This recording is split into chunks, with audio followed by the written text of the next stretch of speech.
Bienvenido a Si Te Soy Sincera Podcast, un podcast que pasa la voz de oído a oído. Yo soy Ashley Delgado y me encanta aprender de todo aquel con el valor suficiente para contar su historia. Para mí todo el mundo tiene algo que contar y, más importante, algo que aportar al mundo.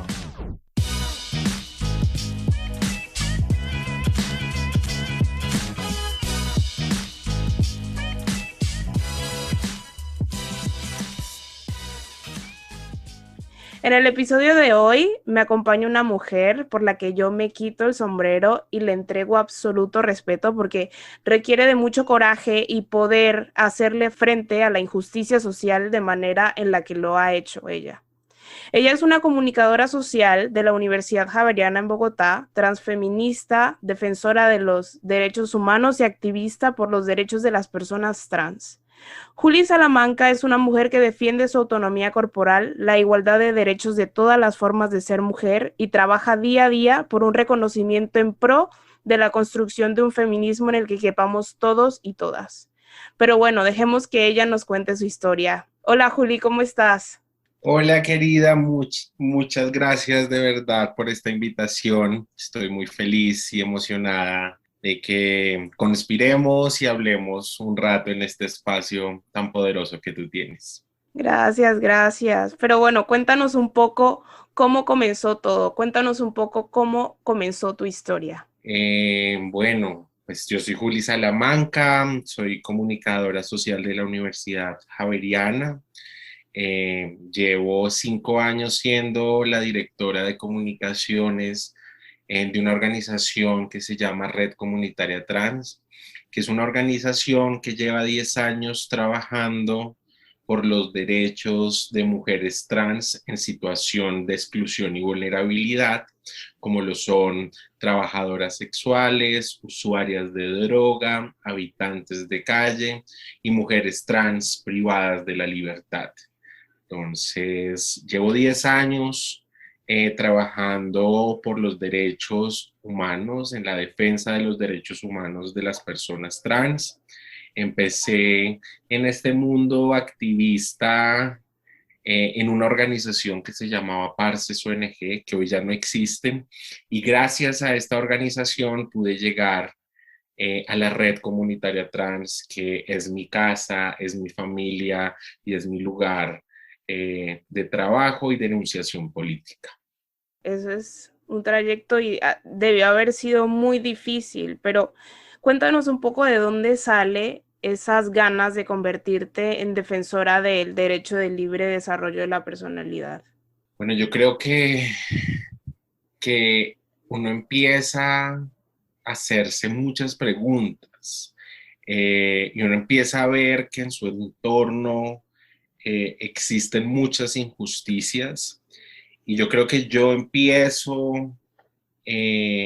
a tomar la decisión de meterme en este mundo de derechos humanos cuando empiezo a sentir que estaba en una posición de privilegio frente a otras comunidades y a otras personas. Fue empezar a cuestionar mi privilegio, a cuestionar el lugar que ocupaba dentro de la sociedad, y así empecé a llegar a diferentes lugares que me ayudaron a cuestionar y a estar en una constante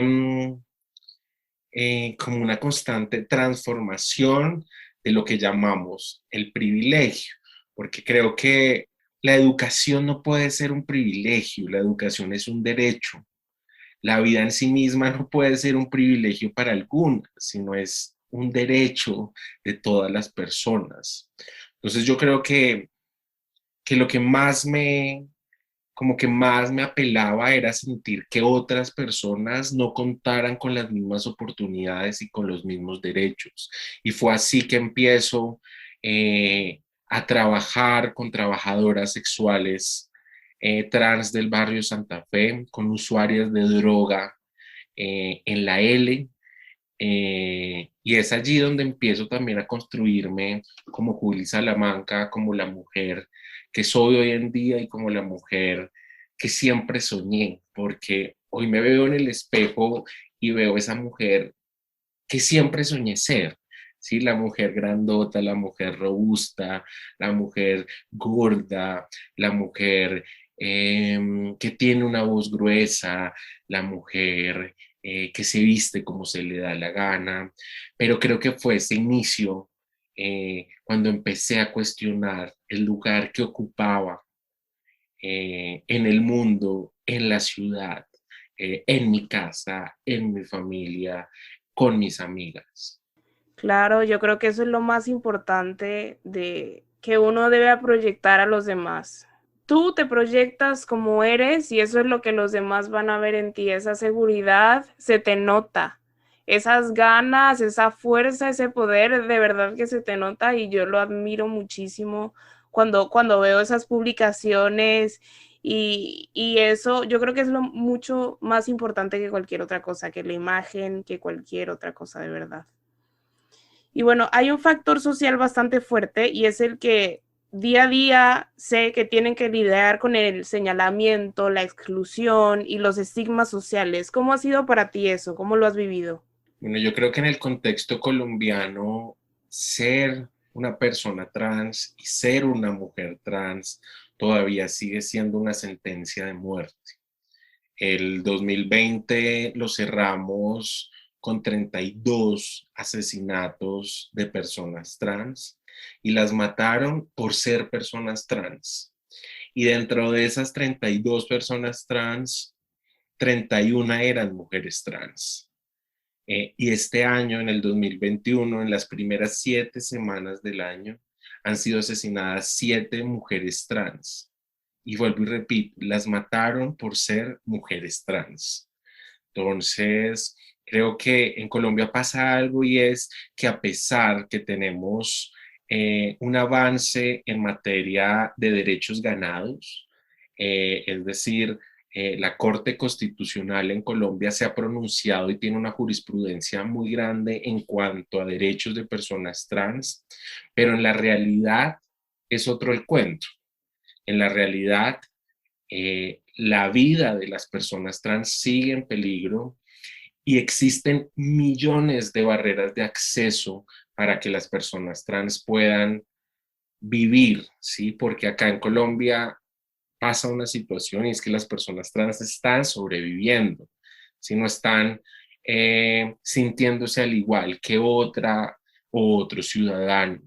Entonces creo que Colombia sigue siendo un país lleno de prejuicios, llenos de estigmas contra las personas que deciden construirse como personas libres.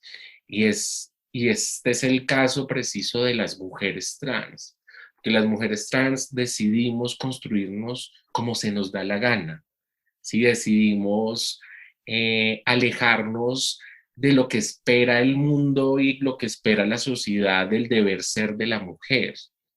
Y creo que por eso nos siguen matando, porque pareciera que Colombia no quiere ver mujeres libres o solo quiere ver un tipo de mujer. O quiere ver solo una mujer con ciertas características. Entonces, la situación de personas trans es muy alarmante y no solo por el crecimiento de los asesinatos, sino por otros derechos que se ven vulnerados constantemente, como el derecho a la salud, como el derecho a la educación. Yo pude pasar por la educación superior, pero esto no quiere decir que esta sea la realidad y que sea eh, la constante en la vida de las personas trans, porque las personas trans en Colombia viven en círculos de pobreza muy fuertes. La expectativa de vida de una mujer trans en América Latina es de 35 años, es la mitad de la expectativa con relación a la expectativa de vida de una mujer cis. Entonces, creo que todavía vivimos en una continuum de violencias y que este continuum de violencias es legitimado por los gobiernos de turno. Y en este momento en Colombia tenemos un gobierno de derecha, un gobierno que no le importa la vida de los líderes y las líderes sociales, que no le importa la vida de las personas LGBTI, mucho menos de las personas trans. Entonces uno podría decir que seguimos viviendo en una Colombia llena de prejuicios, estigmas, en el que se está exterminando la diferencia.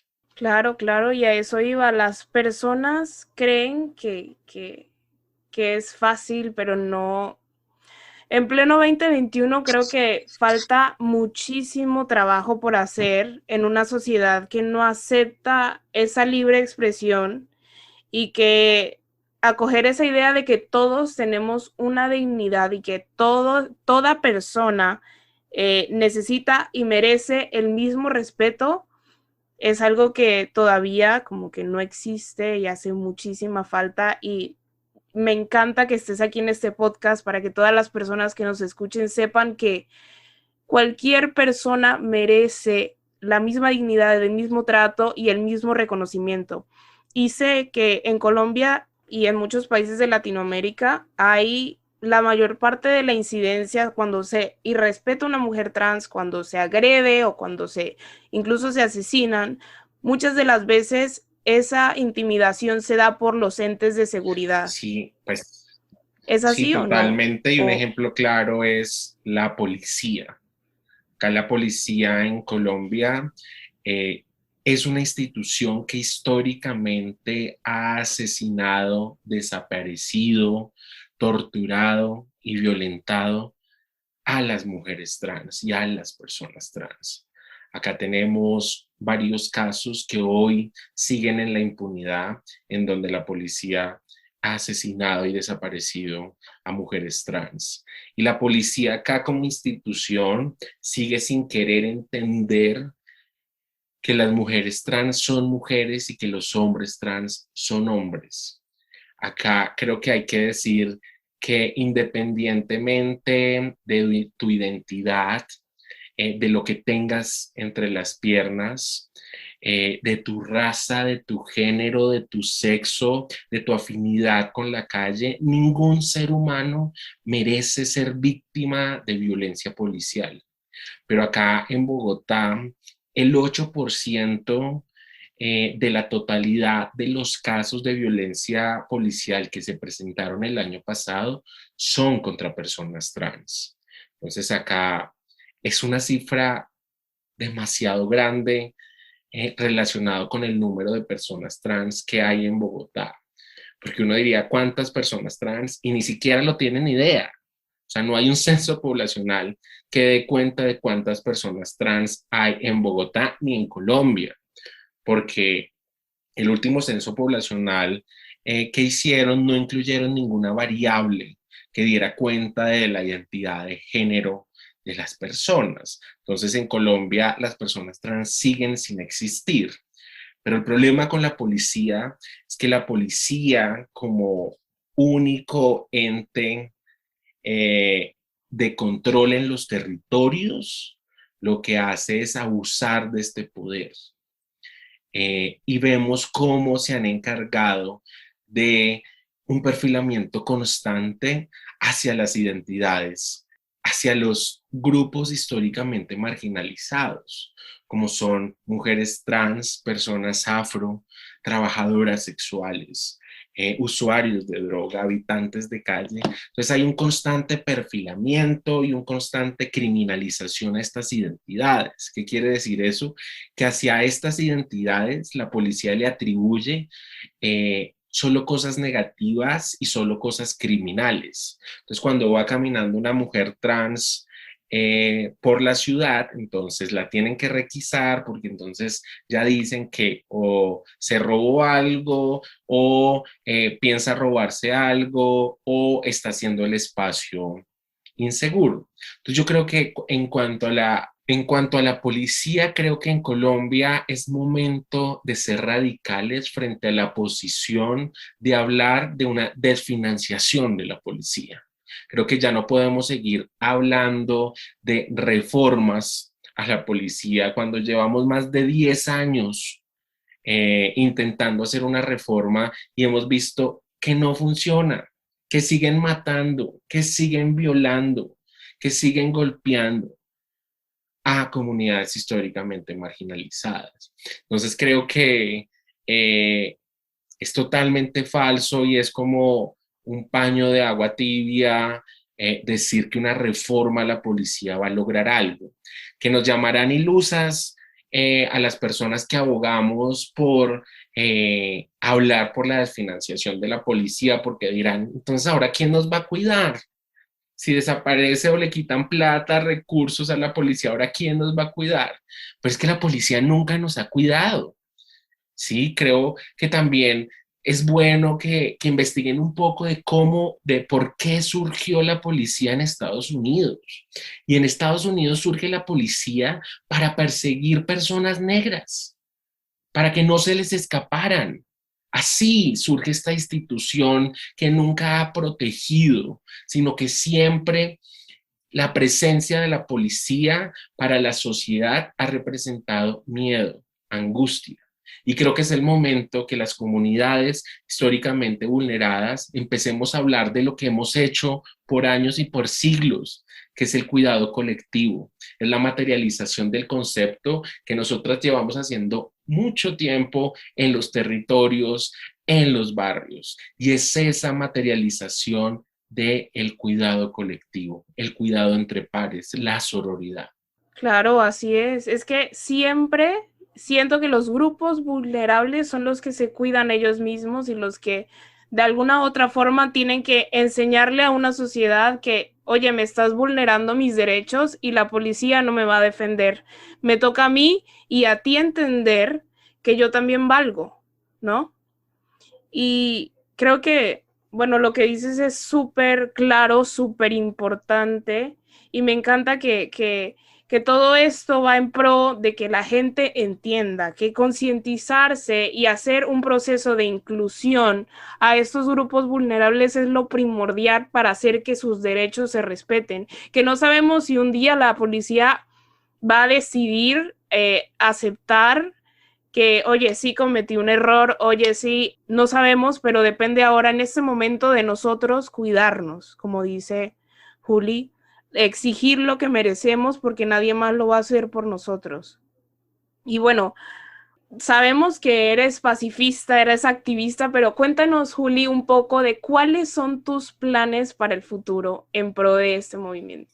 Pucha, qué pregunta tan difícil, pero yo creo que algo que estamos necesitando en este momento y que varias personas ya nos estamos haciendo la misma pregunta y es que necesitamos en este momento en Colombia una ley integral para personas trans.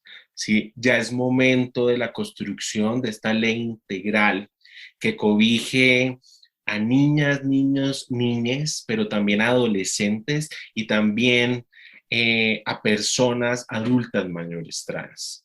Necesitamos una ley que incluya educación, salud, una ley que incluya también una prevención a violencias. En este momento, con diferentes organizaciones a lo largo del país, estamos en la búsqueda de una forma participativa para la construcción de esta ley integral trans, que deje de estar todo concentrado en Bogotá, porque la situación que viven acá las personas trans en Bogotá es totalmente diferente a la que viven las personas trans en el campo, en las regiones de Colombia.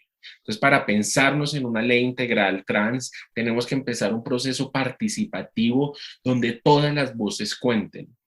Y con este gran reto que empieza con una ley integral trans, creo que también viene una necesidad y es que necesitamos más personas trans en puestos de toma de decisión. Necesitamos más personas trans en puestos de poder, porque si tú ves en Colombia, si preguntas cuántas personas trans hay en el Congreso o han existido en el Congreso, cero. ¿Cuántas personas trans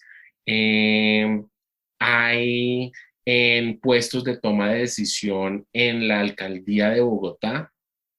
Cero. ¿Cuántas personas trans hay rectoras de universidades? Una, Brigitte Baptiste.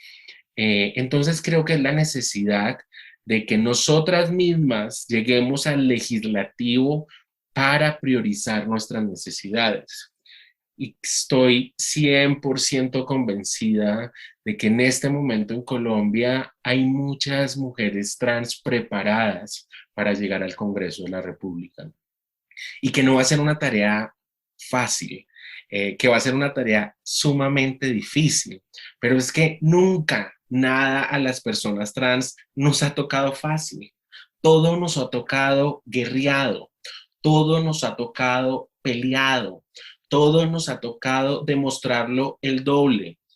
Entonces creo que es el momento de empezar esta carrera para encontrar liderazgos para llegar al Congreso de la República. Creo que las personas trans estamos cansadas del manoseo por parte de los partidos políticos. Y en este momento necesitamos hablar por nosotras mismas. Y creo ciegamente que vamos a lograr llegar al Congreso con representantes muy buenas. Así será porque ya hemos visto de grupos indígenas, grupos afro, personas que han luchado por esto y de verdad que la comunidad LGBTI, la comunidad trans no se va a quedar atrás en esta lucha y de verdad espero que pronto veamos ese cambio en la sociedad que tanto necesita, de verdad que sí. Creo que en la historia hemos visto cómo a las mujeres siempre les han dicho que no es el momento. A las personas afro también les han dicho la sociedad no está preparada para esto. Y creo que ya no comemos entero, ya no tragamos entero y ya no nos comemos ese cuento. Y Colombia tiene que entender que acá estamos y nos vamos a quedar. Y que nuestra apuesta es por construir una Colombia feminista, una Colombia antirracista, una Colombia incluyente y una Colombia que respete las diferencias y donde toda vida valga.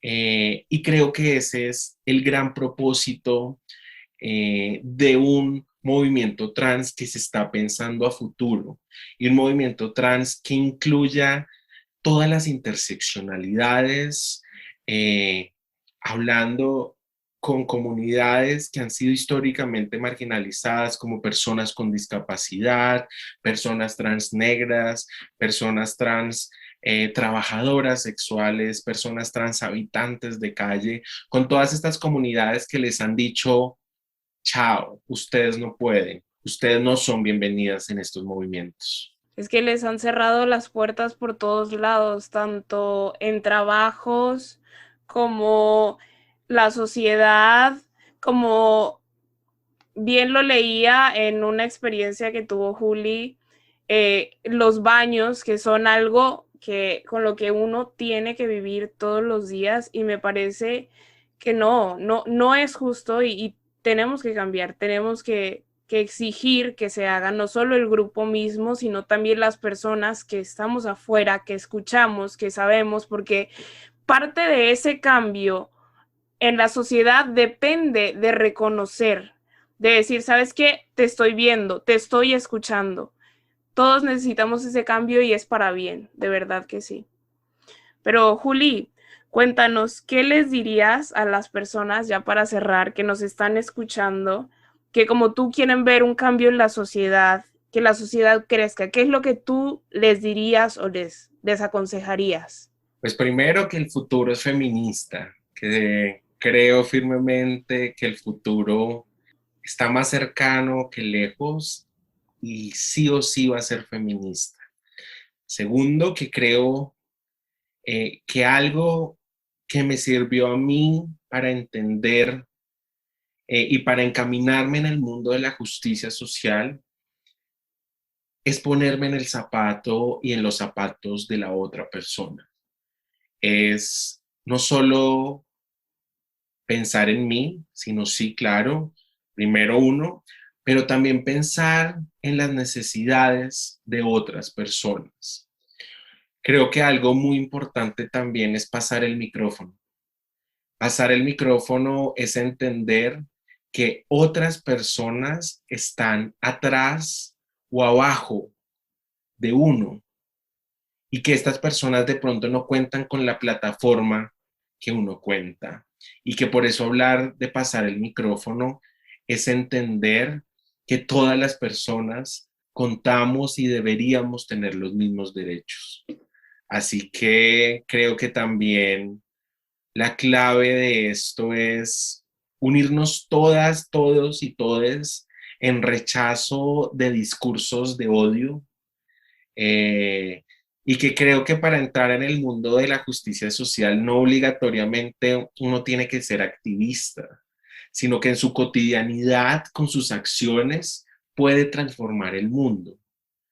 En su trabajo, con su familia, rechazando comentarios misóginos, racistas, transfóbicos. Creo que la justicia social no solo es sinónimo de salir a marchas, no es solo de nombrarse activista o defensora de derechos humanos, sino que los grandes cambios empiezan desde lo más pequeño y que creo que ahí sí cada persona puede tener el poder de empezar por lo más pequeño para generar grandes transformaciones en el mundo. Eso es totalmente cierto y espero que a todas las personas que nos están escuchando les haya servido muchísimo esta entrevista como me sirvió a mí, porque aprendemos de absolutamente todas las personas. Y bueno, esa es la voz del activismo en Colombia, para mí de admirar, porque sabemos, y como lo dije anteriormente, falta muchísimo por hacer, mucho trabajo en la sociedad que acepta parcialmente ese derecho de libre expresión. Una sociedad que limita y señala a las personas diferentes que tienen todo el derecho de ser tratadas como iguales. Sin embargo, esto no es solo el trabajo de un grupo pequeño, sino que necesita de nuestro apoyo. Eso hará que la lucha sea más fuerte y esté más presente.